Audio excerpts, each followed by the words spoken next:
우리가 지금 이제 주의 만찬, 우리는 그것을 예배와 성찬이라는 그 은혜로 하나님을 예배하고 있는데, 가톨릭에서는 그것을 미사라는 소위 말하는 전례라 그러죠. 예배의 또 다른 형식을 이렇게 취하고 있습니다. 그때 그 시대적 또 환경적 상황과 또 열악한 환경이 어떤 그런 예수 그리스도의 성찬, 예수 그리스도의 만찬, 즉 예배에 대한 오해를 낳았다라고도 볼 수 있을 것 같습니다. 윌리엄 틴데일이라는 사람이 있었습니다. 옥스퍼드 대학을 졸업하고 그리스 헬라어라 그러죠. 공부했던 굉장히 탁월했던 학자였는데, 그가 성경을 영어로 번역하는 것을 평생의 가업으로 생각했습니다. 그래서 신약 성경을 이렇게 번역했고, 그 신약 성경이 나중에는 흠정역이라 그러죠. 킴 제임스 버전과 또한 개정역이라 그런 RSV 그 번역에 굉장한 영향을 주었습니다. 그리고 또한 틴데일이 그 번역한 영어 성경의 힘있고 산뜻한 문체는 나중에 그 영어 산문에도 엄청난 발전을 끼쳤다고 합니다. 그래서 틴데일이 살던 시대는 사실 성경을 번역하는 일이 금지되어 있었습니다. 당시 그 교회였던 이제 종교 개혁이 일어나기 이전의 교회였던 로만 가톨릭은 그 성경을 아무나 사사로이 번역해서는 안 된다, 그렇게 조심해야 된다는 이유로 그 성경 자체를 번역하는 것을 금지했습니다. 근데 이 틴데일이 자기의 그리스어로 원문을, 성경 원문을 읽어보니까 이 모든 성경이 모든 사람에게 분명히 읽혀져야 되며 주어져야 되는 것인데, 그것이 마치 사제들의 특권이냐, 혹은 함부로 사사로이 이렇게 번역될 수 없다는 이유로, 그러나 너무 사제들이 그냥 읽어주는 일주일에 한 문단, 한 장 정도 읽어주는 것으로는 성도들이 온전한 하나님의 은혜를 누릴 수 없다는 것을 알고 이제 영어로 신약 성경을 번역했던 것이죠. 그래서 목숨을 거는 번역했지만 그 신약 성경을 번역했고, 나중에 모세오경을 비롯한 이제 구약 성경을 번역하는 중에 이제 발각이 되어서 이제 잡혀 들어가게 됐습니다. 그리고 이제 화형을 당하게 되었는데, 화형을 당하기 직전에 그의 학문적 그 윌리엄 틴데일의 그 학문적 그 능력을 높이 평가한 영국 법정 관리가 성경 번역을 하지 않겠다라고 세약을 하면 이 형을 집행하지 않겠다, 사형이 취소될 수 있다고 이렇게 권면했습니다. 그런데 그때 그 권면을 들었던 윌리엄 틴데일이 이런 얘기했습니다. 내가 살고 죽는 것은 전혀 문제가 되지 않습니다. 지금 저 밖에 밭에서 소를 모는 소년이 당신보다 성경을 더 많이 알게 될 때가 오게 될 것입니다. 이렇게 말을 하고 1936년 10월에 이제 화형을 당하게 되었어요. 그리고 화형을 당하기 직전에 그 윌리엄 틴데일이 그렇게 기도했다 합니다. 주님이시여, 왕의 눈을 뜨게 하소서.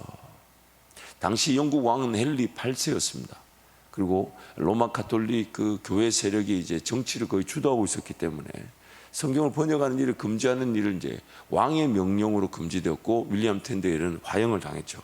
근데 놀랍게도 윌리엄 틴데일이 죽었던 1936년 그때 왕의 눈을 뜨게 됐던 그 기도가 그 다음에 1937년에는 그 윌리엄 틴데일을 화형시켰던 헨리 8세에 의해서 성경이 인쇄되어 영국 전역에 퍼져나갔습니다.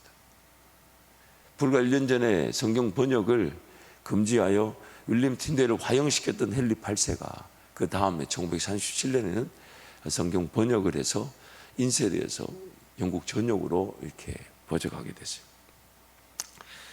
제가 이번에 이제 우리 하이델베르 요리문답을 통해서 이 로마 가톨릭, 즉 종교개혁 이전, 그래서 그때는 교회라고는 로마 가톨릭밖에 없었죠. 종교개혁 이전에 그 로마 가톨릭의 그런 내용들을 쭉 한번 저 역시 한번 더 새롭게 이렇게 공부해 보게 되었습니다. 이 중세 교회 로마 가톨릭은 약 1200년의 시간을 가졌었습니다. 수많은 시행착오뿐만 아니라 시대적 상황의 한계 속에서 변질이라는 그 위기를 로마 가톨릭, 즉 교회가 피하지 못했던 것 같습니다.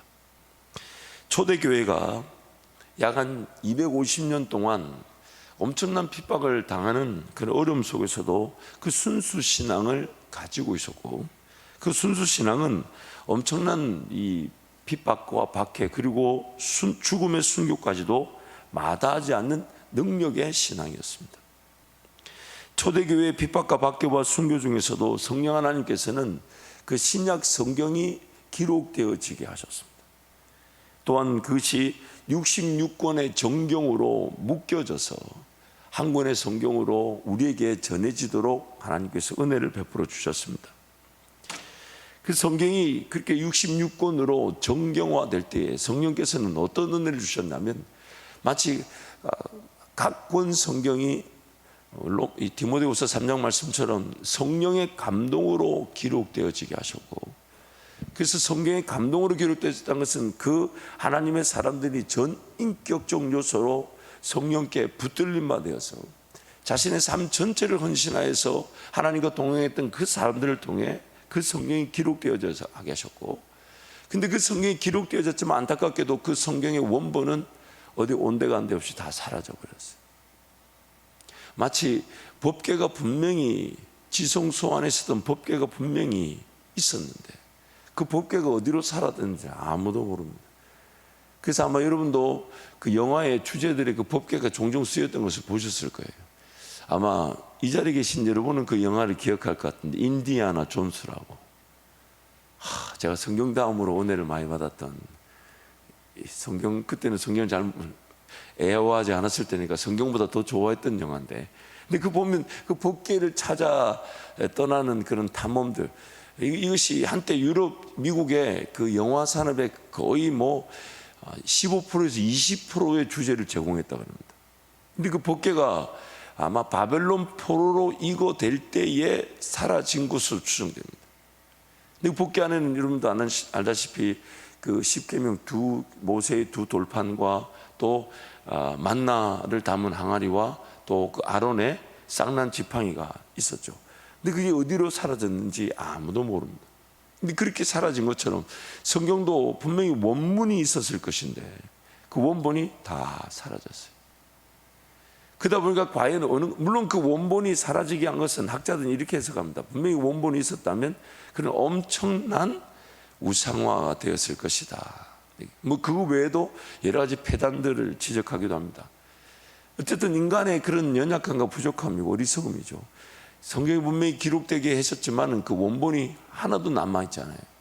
그리고 이제 그 사본들 중에서 과연 어느 것이 정말 예수님이 우리에게 말씀해 주신 것일까? 그리고 어느 것이 과연 성령의 감동으로 기록되어진 것일까? 이제 그것을 교회들이 함께 연합해 그것을 공의회라고 부르기도 합니다. 물론 그 공의회는 성경의 정경화 작용만 한 것은 아닙니다. 교회가 신앙을 지켜내고 올바른 신조가 무엇이며 올바른 믿음이 무엇인지를 정리하고, 그러나 그 모든 정리 과정이 마치 성령께서 일방적인 어떤 지시가 아닌 모든 신앙을 가진 성도들 교회들이 연합하여서 함께 의기투합하고 기도하고 은혜를 구하며 하나님의 뜻을 물었던 그 공의회를 통해서 이제 성경이 66권으로 이제 정경화된 것이죠. 그 정경화되는 과정에서 여러 가지 기록들이 많이 사용되어졌는데 그 중에 하나가 역사가였던 요세푸스의 어떤 성경의 그런 기록들, 이런 성경의 기록들이 있었을 것이다. 근데 그 이후에 아다나시우스라는 분이 이제 신약 성경을 27권으로 제안해서 카르타고 주 389년 카르타고 공의회에서 그 성경 66권이 이제 확정되었습니다. 근데 그 확정되어진 과정 속에서 또 하나님이 신묘막측한 그 기적들을 나타내셨는데 그 중에 하나가 쿰난 사본이라 그래서 사해 지방에, 그 이스라엘 사해 지방에 여러 많은 굴들 중에 양치기 소년이 양을 찾기 위해서 어느 한 구덩이에 돌을 던졌는데 그 돌이 더 들어가는데 양이 없고 그 자리에 쨍그랑 소리가 나서 들어가 보니까 그런 성경의 사본들, 양피지 성경이죠. 그 당시만 해도 인쇄술이 발달되지 않았으니까 양피지 성경들이 있었고 그 양피지 성경들을 끄집어내서 와보니까 이렇게 성경이 정경화되었던 그것을 마치 뒷받침이라 하듯이 그 쿰난의 사본들이 그렇게 양피지 성경으로 정리되어 있었다는 것이죠. 어쨌든 교회가 함께 연합을 해서 성령의 감동에 의해서 이제 주 389년에 이제 이 성경이 더 이상 더해져서도 안 되고 또 감해져서도 안 된다. 그래서 66권으로 묶어뒀지만은 16세기에 로마 가톨릭은 성경을 또 11권을 더 더하게 됩니다. 그래서 로마 가톨릭 천주교는 현재 77권의 성경을 가지고 있습니다. 근데 신학자들이 자세히 살펴봐도 그 11권이 굳이 더해질 필요가 있었을까? 근데 그 더한 목적은 다른 목적보다는 좀 더 그 사제들의 권한과 권위를 좀 더 강화하고 의식과 예식의 중요성을 좀 더 강조하는 내용들이 첨가된 것으로 우리 개혁교회에서는 그렇게 비판하고 있습니다. 그리고 당시 인쇄술이 발달하기 전이다 보니까 성경이 66권으로 이렇게 묶여져 있어도 양피지로 된 성경이 대중화되기는 어려웠죠. 그러니까 예를 들면 뭐 이사야서 66장 한 장만 해도 이만한 양피지 이 정도 두께니 성경을 이 양피지로 두께로 쓰려면 얼마나 많은 양피지가 필요했겠습니까? 그래도 그 양피지라도 있었으니 성경이 오래 보관해도 됐죠. 옛날에는 그 나무가지나 나무에다가 이렇게 먹으로 뭐 붓으로 쓰고 해서 그걸 돌돌돌 말아 다녔으니 비가 오고 오래 지나면 그 지워지고 보관되기 어려웠죠. 그래서 성경은 이 인쇄술이 발달되기 이전에 보급되기가 어려웠지만은 교회에서는 로마 가톨릭은 오히려 성경이 함부로 취급되어지고 사사로이 그 예언의 말씀이 풀어지거나 사사로이 예언의 말씀이 곡해될 수 있고 오해될 수 있다는 이유로 성경을 쓰거나, 즉 그때 당시 성경은 라틴어로 됐습니다. 왜냐하면 교회가 그때 당시 로마 가톨릭 교회가 로마 이태리 지방을 기점으로 하고 있었기 때문에 그 이태리 지방에 쓰였던 당시 언어가 라틴어였는데 안타깝게도 이 라틴어는 오래 가지를 못했어요. 라틴어의 그 순수 언어를 지킨다 그래서 실용적인 언어 자체로 이렇게 활용성을 강조하지 않았어요. 그래서 학자들이 고리타분하지만 그 순수 언어 자체를 지킨다는 이유로 라틴어를 쓰고 있다 보니까 사람들이 라틴어를 쓰기를 불편했던 것이죠. 그래서 라틴어가 사라져버렸어요. 물론 그것이 나중에 영어라는 언어를 만들어내는 태동이 되긴 했지만 라틴어 자체는 사라졌는데, 안타까운 것은 그때 많은 성경적 자료는 로마 가톨릭, 즉 이태리를 배경으로 했었던 교회가 가지고 있다 보니까 라틴어 중심의 자료들만 남았어요. 그러다 보니까 사제들의 고유 영역으로만 치부되었습니다. 그래서 그 라틴어 성경 외에 다른 성경으로 이렇게 다른 자국어, 자기 신들의 언어로 번역하거나 혹은 라틴어 성경을 쓰는 것 자체를 금지했습니다. 왜냐하면 글자 하나라도 틀려버리면 성경의 의미가 이렇게 왜곡된다. 그러나 이미 성경은 원본이 아닌 사본들 중에서 신뢰할 만하고 인정할 만한 것을 성령께서 교회 연합과 일치를 통해 결정되게 하신 것이라. 그래서 원본이 아닌 사본은 무오라고 따지지 않습니다. 그 원본이 무오한 것이지 사본은 그 성경 번역에 약간의 불편함과 심지어 좀 수정이 되어야 될 내용들이 있을 수 있다라고 여기는 것이 오늘 우리 개혁주의적 신앙인 것이죠. 그러나 그것은 성령께서 그 자체의 해석과 의미 전달에는 무오하게 만들어 주시니까 성령의 무오서를 믿는 것이지 어떤 번역본의 무오서를 믿는 것은 아닙니다. 그래서 그렇게 인쇄술이 발달하지도 못한 상태에서 성경 자체가 보급되기도 어려웠는데 교회가 그 성경의 그 예언 자체가 사설에 풀릴 수 없다는 이유로 자국으로 번역되거나 옮겨 쓰거나 심지어 성경을 들고 다니는 것도 금지시켰습니다. 아니 들고 다닐 수 없었죠. 양피지로 된 무게도 있었지만은 누가 이게 자국으로 된 성경을 주지 않으니까 들고 다닐 수도 없었죠. 그렇게 금지시켜 버렸습니다. 마치 잠언 말씀에 보면 그런 말씀 있잖아요. 소를 키우게 되면 그 농사에 엄청난 유익을 얻게 되는데 그 소를 기르다 보니까 냄새가 나고 정리정돈이 필요하다 보니까 외양간을 없애버리면서 그 소를 통해 얻게 될 그 농사의 큰 유익을 이렇게 놓치게 되는 그 어리석은 결과를 그 로마 가톨릭 그때 당시에 교회가 가졌던 것입니다. 성경 말씀이 가톨릭 사제들의 전유물처럼 여겨지게 되었고 성도들이 실제 생활의 자리에서 말씀 묵상은커녕 읽혀지기도 어려웠습니다. 그래서 미사를 보면 그 예식과 의식을 중요시하기 때문에 성도들이 성경을 대하고 성경을 읽는 측면보다는 그냥 성경 말씀이 사제에 의해서 라틴어로 들려지면 심지어 그 당시 성도들은 성경 한 장 듣는 것밖에 안 되는데 그 한 장도 라틴어로 받아 보니까 전혀 의미를 모르고 그냥 가만히 있다가만 돌아갔습니다. 마틴 루터가 95개조 반박문을 쓰고 난 다음에 그 마틴 루터의 최고의 최대 사역은 성경을 독일어로 번역하는 거였습니다. 목숨을 걸고 독일어로 번역하는 거였어요. 그래서 종교개혁의 핵심은 성경이 번역되어져서 성도들에게 전해지는 것이었습니다. 감사한 것은 구텐베르그를 통해 인쇄술이 발달하면서 참 재밌죠.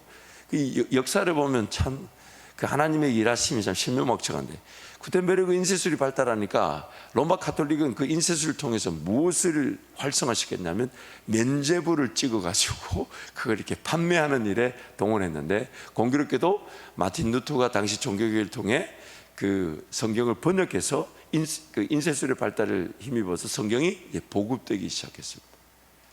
그러면서 이제 로마 가톨릭도 그 성경 자체가 보급되는 것을 막을 수 없게 되니까 이제 로마 가톨릭에서도 교리서랑을 만들고 공동번역, 세번역 이런 성경을 이제 찍어내서 성도들에게 나누어 주기 시작했습니다.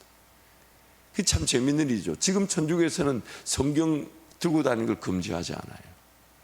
성경 읽는 거 금지하지 않아요. 심지어 교리도 가리킵니다. 물론 그 교리의 절반 이상이 무슨 성사, 미사, 그런 의식과 예식에 대한 내용이 절반 이상입니다. 그러니까 그때 그 교회의 그 어처구니 없는 어리석었던 결정을 현대 로마 가톨릭에서는 인정하고 있는 셈이죠. 그래서 로마 가톨릭은 그러나 여전히 아직도 미사, 예배를 미사라 부르며 의식과 예식을 강조한 그 예배 형식으로 성도들이 그 하나님 말씀을 좀 더 직접적으로 대하고 그것을 묵상하고 마치 그것을 양식으로 삼고 소화해 나가듯 그런 삶을 아직도 여전히 잘 동령하지 못하고 있습니다. 그러다 보니까 성도들은 그 삶에서 그런 의식과 예식을 통한 분명한 유익이 있겠죠. 있습니다. 아마 우리 현대 교회는 예를 들어 우리 한밭제일교회는 그런 예배 의식과 예식적 측면에서의 성찬에 대한 중요성은 좀 강조되어야 될 것 같아요. 정말 그것이 한낱 그냥 기념하는 정도로 끝나는 것이 아닌 정말 그 떡과 포도주를 취할 때에 성령께서 어떤 은혜를 주실지 모르는 그 기대감과 사모함, 그러나 그것이 지나친 의식적 예식적 그런 열매라기보다는 정말 내 마음이 불타오르고 사모되어져서 그것을 정말 예수님의 살과 피로 대하는 듯한, 그리고 성령도 그 어떤 신비적 연합을 통해 우리에게 은혜 주실 것에 대한 그런 우리 성도들의 갈급함은 분명히 살아나야 됩니다. 그러나 그 의식과 예식의 중심의 삶에서 있다면 과연 이렇게 기록된 말씀의 의미들을 어떻게 깨달을 수 있을까요? 분명히 로마 가톨릭이 이 성경을 가지고 있었습니다. 그러면 미사를 통해 혹은 그 성사를 통해 예식을 통해 의식을 통해 성도들에게 신앙생활할 수 있도록 독려한다면, 그러면 그 예식과 의식을 통한 그 예배가 과연 이 기록된 성경을 얼마나 깨닫게 해줄까요? 분명히 그 예식을 통해 의식을 통해 성령께서 일하심을 제가 거절하고 부인하는 게 아닙니다. 분명히 성령이 일하실 수 있습니다. 그런데 이렇게 66권을 그때 당시 사제도 가지고 있었고 지금 우리도 갖고 있는데, 그런 미사나 예식과 의식을 통해 예배에 전념하고자 한다면, 그리고 미사나 의식과 예식이 예배의 거의 90% 이상, 신앙생활의 90%를 한다면 이 기록된 말씀은 도대체 언제 어떻게 깨달아질 수 있을까요? 특히 신약의 그런 영적인 의미들은 두 번째 치더라도 구약에 나오는 역사 소설과 역사소리, 역사를 통해 우리를 발견하는 이 내용은 미사를 통해 예식을 통해 의식을 통해 얼마나 깨달을 수 있고 얼마나 양식으로 대하듯 먹을 수 있을까요? 이거는 정말 그 인쇄술이 발달하지 않았기 때문에 그럴 수 있다라고 치부될 문제가 아닌 거예요.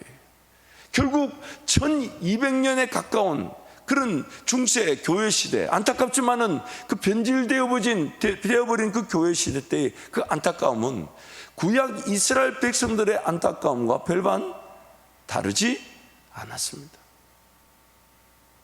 성경이 기록된 성경이 있었음에도 성도들이 대할 수 없었다는 것은 구약의 그런 이스라엘 백성들의 안타까움과 별반 다르지 않았어요. 말라기 1장 10절 13절 말씀 우리 함께 한번 선포해 보겠습니다. 함께 갑니다. 만군의 여호와가 이르노라. 너희가 내 제단 위에 헛되이 불사르지 못하게 하기 위하여 너희 중에 성전문을 닫을 자가 있었으면 좋겠도다. 내가 너희를 기뻐하지 아니하며 너희가 손으로 드리는 것을 받지도 아니하리라. 만군의 여호와가 이르노라. 해 뜨는 곳에서부터 해 지는 곳까지의 이방 민족 중에서 내 이름이 크게 될 것이라. 각처에서 내 이름을 위하여 분향하며 깨끗한 제물을 드리리니 이는 내 이름이 이방 민족 중에서 크게 될 것임이니라.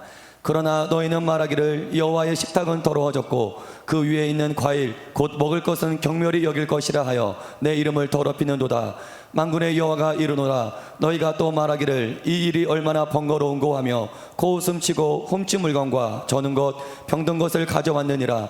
너희가 이같이 봉헌물을 가져오니 내가 그것을 너희 손에서 받겠느냐. 이는 여호와의 말이니라. 이스라엘 백성들도 분명히 제사 의식이 있었습니다. 하나님을 섬겨야 되는 걸 모르지 않았습니다. 분명히 그 예식을 다 갖추었습니다. 근데 하나님이 이렇게 얘기하십니다. 제발 저 성전문을 누가 좀 닫았으면 좋겠다. 하나님을 모른 채 섬기는 거, 하나님을 알려고 하지 않는 거. 의식과 예식, 즉 뭔가 내가 예배 행위는 있는데 사도 바울이 그렇게 얘기하죠. 너희가 알지 못하고 신을 섬긴다. 그래서 하나님께서 호세아 선지자를 통해 제일 그들에게 바라셨던 게 뭐였습니까? 심지어 사무엘 선지자를 통해서 말씀도 이렇게 하셨어요. 순종이 제사보다 낫다. 듣는 것이 수양의 기름보다 낫다. 여호와를 알자. 힘써 여호와를 알자. 하나님을 알아갈 기회로서 우리는 구원이 창조되어졌고 또한 구원을 받았으며 천국 가면 하나님을 아는 것만 한다고 합니다. 영생은 예수 그리스도와 그 하나님을 아는 것이다. 그래서 우리는 지금 하나님을 알아갈 기회로 살아갈 삶인데 하나님을 알아갈 수 있도록 구원을 받았는데, 자, 이런 저런 이유와 핑계로 그 하나님을 알려고 하지 않고 예배에 참여하고 있을 수 있습니다. 단지 그 미사로만 제한되고 국한하고 그들만의 문제가 아니라 오늘 우리 신앙을 한번 살펴보자고요. 정말 내가 하나님 앞에 최선을 다해 예배하며 섬긴다고 하는데 그것이 하나님을 알아가고 있는 것인지, 알고자 하는 것인지, 깨닫고자 하는 것인지. 물론 그것이 지식에만 머물러서는 안 되겠죠. 뭔가 내가 배우는 지식적 배움에만 머물러서는 안 되겠죠. 그러나 내가 하나님과 동행하는 나의 삶은 그 알아가는 지식도 반드시 포함되어져야 되며, 우리의 전인격적 구조는 그 지식을 배제하고서는 성숙과 성장이 일어날 수 없는 상태입니다. 알아가는 것 없이 살아가는 것만큼 어렵고 힘든 삶이 있었습니까? 단지 하나님을 모르는 것뿐만 아니라, 여러분, 나란 존재를 모르고 세상을 모르고 내가 뭐 해야 될지 그거 모르고 배우지 않은 채 살았던 것만큼 힘든 게 있었나요? 우리는 삶을 살면서 그 비참함과 그 어려움을 이미 충분히 알고 있고 경험했을 수도 있습니다. 근데도 우리는 자꾸 뭔가 알아가려고 하지 않아요. 그러면서 내가 할 수 있는 것만 합니다. 내가 하고 싶은 것만 해요. 그것도 세월 지나면 할 수 있는 것도 못해요. 할 수 있는 힘이 없어지니까요. 그제서야 하나님을 더 알려고 하지만 정말 내 연약한 거 부족하면 그 하나님을 알 수 있는 기회를 이미 빼앗긴 듯 그렇게 나 자신에게 반성하게 만들지 않습니까? 더 하나님을 알아갈 것, 지식적 수준에만 갇혀있어는 안 되지만 그 지식을 통해서 하나님을 알아가게 하심으로써 정말 성령 하나님과 이건 더 깊고 더 감미롭고 더 분명하며, 그래서 하나님을 사모할 때 그 지식을 통해 아는 것도 기쁨인데 성령 하나님은 그 마치 예식을 통해 기도를 통해 초월적인 임재와 능력으로 우리와 함께 하심으로 더 놀라운 임재와 내주하심과 능력으로 우리의 삶을 이끌어 가시는 그 하나님의 은혜, 하나님의 은혜. 내가 할 수 있는 것에서부터 할 수 있도록 은혜의 수단이라는 것을 우리에게 주셔서 말씀과 성찬과 성례. 그러나 그 성찬과 성례라는 것은 단순히 기념 예식이 아닌 신비적 연합의 은혜를 성령께서 우리에게 부어주시겠다라는 놀라운 그 은혜의 예식이라는 거죠. 그러나 기록된 말씀을 통해 깨달아가고 지식을 통해 알아가면서 하나님을 더 사모하게 되고 하나님을 더 의지하면 나의 성숙과 성장에게 성화의 은혜를 누려가는 것이 일상에서의 거룩인 것입니다. 일상에서의 거룩. 그래서 우리는 말씀 중심의 예배, 말씀 중심의 예배, 교회를 세웠던 그 은사들, 에베소서에서 교회를 세웠던 은사들의 가장 대표적인 은사는 뭐라고 얘기합니까? 복음 전하는 자와 가르치는 자와 사도와 선지자, 목사와 교사. 로마서와 고린도전서와는 다르게 에베소서에는 교회에 대한 말씀을 주시면서 교회를 위한 은사를 가장 대표적으로 이렇게 표현하고 있어요. 가르치는 자, 복음 전하는 자, 사도와 선지자와 목사와 교사. 즉 배울 수 있는 것, 배울 수 있는 것. 그래서 성경 중심, 하나님 중심, 성경 중심, 교회 중심. 왜요? 배울 수 있도록, 배울 수 있도록. 그래서 말라기 2장 1절에서 9절 말씀, 앞에 그 성전문을 닫았으면 좋겠다 하시면서 이어서 이렇게 말씀하십니다. 함께 선포합니다. 너희 제사장들아, 이제 너에게 이같이 명령하노라. 만군의 여호와가 이르노라. 너희가 만일 듣지 아니하며 마음에 두지 아니하여 내 이름을 영어롭게 하지 아니하면 내가 너희에게 저주를 내려 너희의 복을 저주하리라. 내가 이미 저주하였나니 이는 너희가 그것을 마음에 두지 아니하였음이라. 보라, 내가 너희의 자손을 꾸짖을 것이요 또 곧 너희 절기의 이생의 똥을 너희 얼굴에 바를 것이라. 너희가 그것과 함께 제하여 버림을 당하리라. 만군의 여호와가 이르노라. 내가 이 명령을 너희에게 내린 것은 레위와 세운 나의 언약이 항상 있게 하려 함인 줄을 너희가 알리라. 레위와 세운 나의 언약은 생명과 평강의 언약이라. 내가 이것을 그에게 준 것은 그로 경외하게 하려 함이라. 그가 나를 경외하고 내 이름을 두려워하였으며 그의 입에는 진리의 법이 있었고 그의 입술에는 불의함이 없었으며 그가 화평함과 정직함으로 나와 동행하며 많은 사람을 돌이켜 죄악에서 떠나게 하였느니라. 제사장의 입술은 지식을 지켜야 하겠고 사람들은 그의 입에서 율법을 구하게 되어야 할 것이니 제사장은 만군의 여호와의 사자가 됨이거늘 너희는 옳은 길에서 떠나 많은 사람을 율법에 거스르게 하는도다. 나 만군의 여호와가 이르노니 너희가 레위의 언약을 깨뜨렸느니라. 너희가 내 길을 지키지 아니하고 율법을 행할 때에 사람에게 치우치지 아니하였으므로 나도 너희로 하여금 모든 백성 앞에서 멸시와 천대를 당하게 하였느니라 하시니라. 아멘. 듣고자 하지 않고 배우려고 하지 않은 채 의식과 예식을 통해 제사를 드리려고 했던 그들의 제사는 오히려 하나님께서 받지 않으신다고 말씀하시는. 물론 그 제사가 필요 없는 것은 아닙니다. 그러나 그것은 이미 예수 그리스도를 통해서 다 이루어졌으니 오늘 우리에게 하나님이 원하시는 것은 하나님의 율법의 말씀이 들려지는 것과 깨달아 알고 그 율법의 말씀에 따라 성령의 은혜대로 율법의 말씀 우리 삶 가운데 예수 그리스도께 이미 다 이루어 놓으신 일을 우리가 맛보는 것, 그것이 오늘 말씀을 통해 우리가 살아날 수 있는 유일한 삶의 원동력입니다. 구원 얻은 삶의 유일한 내용은 하나님을 알아가는 것입니다. 하나님을 알아가는 것입니다. 하나님을 알 수 있게 되었습니다. 하나님을 경험할 수 있게 되었습니다. 그래서 우리가 말씀을 더 붙들고 말씀과 함께 동행하는 것입니다. 그러므로 오늘 저와 여러분의 삶에 베푸신 하나님의 최고의 은혜, 하나님 말씀이 들려지는 것입니다. 들을 기 있는 자는 들을지어다. 듣는 자는 살아나리라. 듣는 자는 살아나리라. 듣는 자는 살아나리라. 듣는 자는 살아나리라. 아멘. 크게 할 때까지 하겠다라는 목사의 마음을 여러분이 느끼실 줄 믿습니다. 여러분 들을 수 있는 거 그게 행복인 거예요. 그래서 말씀이 이렇게 하죠. 너희들은 삶과 무엇을 듣는지 그것을 유의하라. 그러므로 매일매일 말씀과 동행하시기를 축복합니다. 자, 81문. 그렇다면 누가 주의 상에 참여할 수 있습니까?